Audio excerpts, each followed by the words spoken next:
Assalamualaikum warahmatullahi wabarakatuh. Waalaikumsalam warahmatullahi wabarakatuh. Yang terhormat Bapak Musdevitur itu MSc dan PhD selaku dosen pembimbing serta seluruh peserta kegiatan promosi kesehatan yang saya banggakan. Selamat datang di acara promosi kesehatan yang kita selenggarakan hari ini dengan tema penyakit stroke. Saya Agus Wendra selaku moderator merasa terhormat dapat memandu jalannya acara yang sangat penting ini. Saya Ramadhani Hawa Putri. Saya Mahfud Rizky. Saya Kelarga Biaya. Saya Amin Nurhaliza. Baik ibu-ibu, pada siang hari ini saya akan menjelaskan tentang apa sih penyakit stroke. Stroke merupakan manifest klinis yang muncul dengan cepat akibat dari penyakit sambung lokal atau sistematik otak. Nah, apa sih penyebab stroke? Penyebab stroke itu dapat mengurangi atau kehilangan jaringan dan dapat terjadi akibat kelemahan otot ataupun terhadap anggota badan dan tubuh. Baik, ibu-ibu ada yang tahu nggak tanda dan gejala stroke itu ditanya apa? Enggak, apa tuh? Tanda dan gejala stroke biasanya ditandai oleh lumpuhan wajah atau anggota badan, gangguan yang berkaitan dengan sensitivitas pada satu atau lebih anggota badan, perubahan mendadak dalam kondisi mental, disantri atau berbicara cadel atau pelek, diplopia atau kondisi memiliki penglihatan ganda, ataksia atau kesulitan bergerak, dan sakit kepala, mual muntah atau vertigo. Kemudian ada perawatan stroke. Yang pertama, kita dapat menghubungi bantuan medis apabila terdapat salah satu gejala yang muncul yang tadi disebutkan seperti kelumpuhan pada wajah, kesulitan berbicara, dan kesulitan bergerak. Kemudian yang kedua ada perawatan rumah sakit yang meliputi pemeriksaan fisik. Ibu-ibu di sini apakah tahu pemeriksaan fisik itu meliputi apa? Tidak, belum tahu ya. Pemeriksaan fisik itu meliputi tekanan darah ya Bu, nadi, suhu, dan respirasi. Ibu tahu tekanan darah manusia itu berapa Bu? Tidak tahu. Oh, belum tahu ya. Jadi saya kasih tahu ya, tekanan darah normal pada manusia itu 130/80 ya Bu. Dan dapat pemeriksaan diagnostik. Apa sih Bu tujuan pemeriksaan diagnostik? Apakah Ibu pada tahu? Belum ya. Pemeriksaan diagnostik itu untuk menentukan jenis stroke nantinya ya Bu, dan penyebabnya apa sih yang menyebabkan stroke. Kemudian ada perawatan obat-obatan ya Bu. Perawatan pasca stroke setelah peladaran kerja di rumah sakit itu kita dapat membantu penderita stroke melakukan peregangan otot ya Bu. Di sini saya akan memperagakan peregangan otot bahu ya Bu. Kita dapat menjauhkan dan mendekatkan tangan ke samping dalam hitungan 5 selama 3 kali ya Bu. 1, 2, 3, 4, 5. 1, 2, 3, 4, 5. Apabila pasiennya mengeluh sakit, jangan dipaksa ya Bu, lakukan secara perlahan.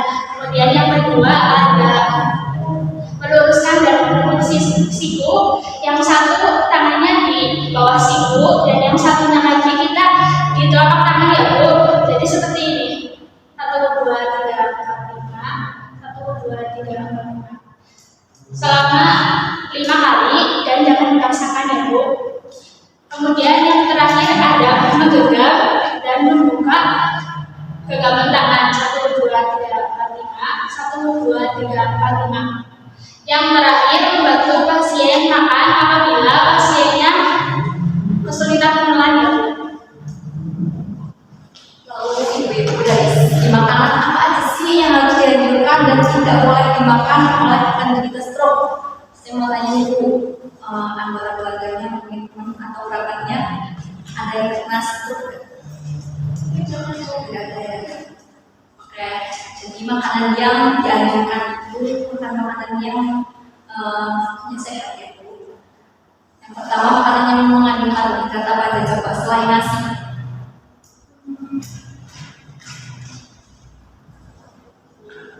bisa ujian dan makan, tapi bukan instan ya. Kedua, sumber protein hewani ada daging ayam yang tanpa itu karena daging ayam yang ada dagingnya itu mengandung banyak lemak dan itu bisa menyebabkan kolesterol. Nah, kolesterol ini yang bisa menyebabkan stroke ya. Proteinnya ada ikan, contohnya ikan tuna, ikan salmon, ikan nila gitu ya Bu. Terus ada kacang-kacangan ini. Itu sukanya apa nih kalau makan kacang-kacangan? Kacang apa gitu? Ya ini boleh nih, ini termasuk ya dalam ini kacang-kacangan. Terus ada sayuran Bu, ini pasti pada tahu ya semuanya.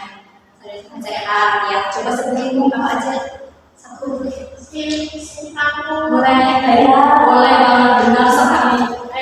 Lalu ini makanan yang tidak dianjurkan ya Bu. Sumber karbohidrat tadi saya jelasin nih yang tidak boleh dimakan selain nasi. Apa ya tadi saya sebutkan? Betul. Terus yang kedua sumber protein hewani yang berlemak, contohnya tadi itu yang kulit ayam yang mengandung kulit, tapi ibu suka nasi sama kulit ayam. Suka banget ya, suka banget. Saya juga suka. Terus sayuran ada yang boleh dimakan. Terus yang keempat buah-buahan yang boleh dimakan ini ada dia dan nangka. Kenapa ya?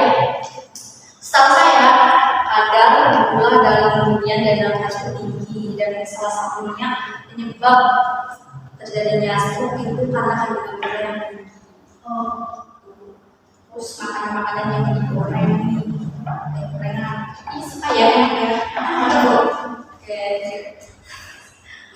Lebih baik sekian dari saya. Selanjutnya ada pencegahan stroke. Ibu-ibu bisa lihat lihatnya di bagian belakang. Yang pertama ada kontrol tekanan darah. Ibu-ibu bisa mengontrol tekanan darah kepada dokter. Selanjutnya ada lakukan olahraga ringan 5 kali dalam seminggu, minimal 30 menit lah ya, kayak lari atau apa gitu, intinya yang ringan-ringan aja. Itu bisa mengurangi pencegahan stroke. Terus bisa memperbanyak buah dan sayuran. Terus kurangi garam karena makanan yang seimbang itu sehat. Terus selanjutnya ada berhenti merokok dan hindari asap rokok. Lalu tidak mengonsumsi alkohol, periksa dan obati penyakit, kontrol kadar kolesterol Anda. Ibu-ibu bisa mengontrol kadar kolesterolnya di apotik atau di klinik, rumah sakit atau dokter terdekat ya Bu. Selanjutnya ada pertahankan berat badan yang seimbang, dan yang terakhir kurangi resiko diabetes. Baik, penjelasan dari Bapak Perawat ini sudah selesai dan kita sudah mau masuki sesi tanya jawab. Adakah ibu-ibu yang ingin bertanya? Silakan. Saya belum tahu cara pemulihan stroke itu ya. Itu cara pemulihannya itu gimana? Pemulihan stroke itu dapat bervariasi ya Bu, tergantung dari tingkat keparahan stroke tersebut. Ada beberapa orang yang mengalami stroke itu cacat permanen, dan ada yang tidak bisa sembuh. Pemulihan stroke ini bisa dapat dilakukan dengan terapi ya Bu, terapi rehabilitasi dan rutin minum obat.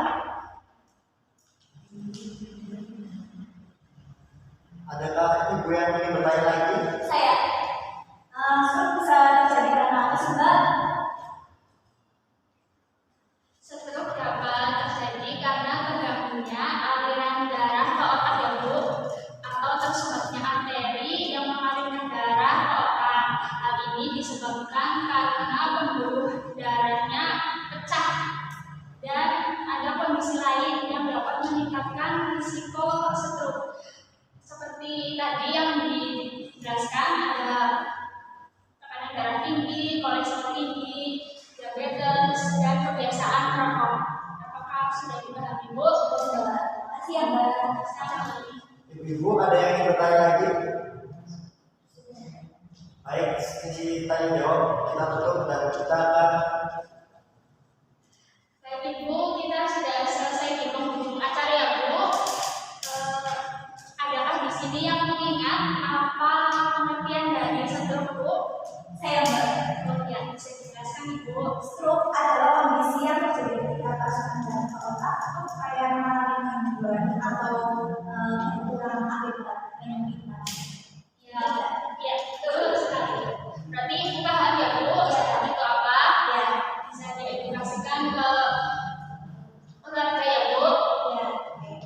Terus, tadi kan saya merambai pergerakan otot kan Bu.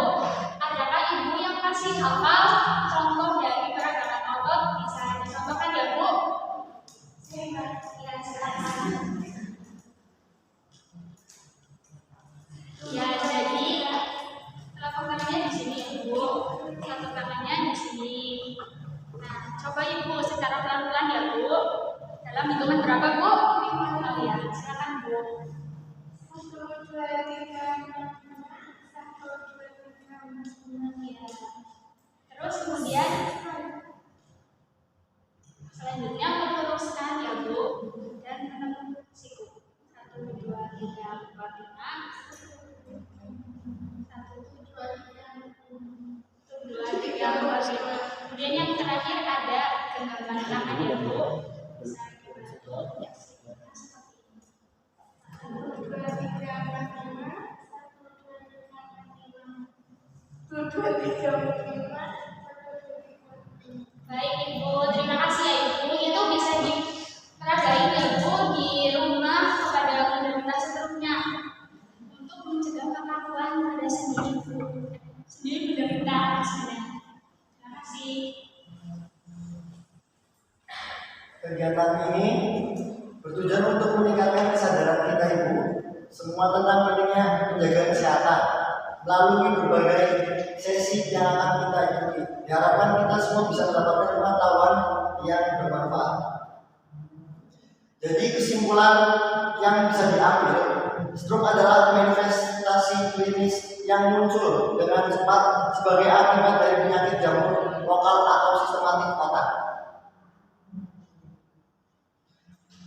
Semoga acara ini memberikan wawasan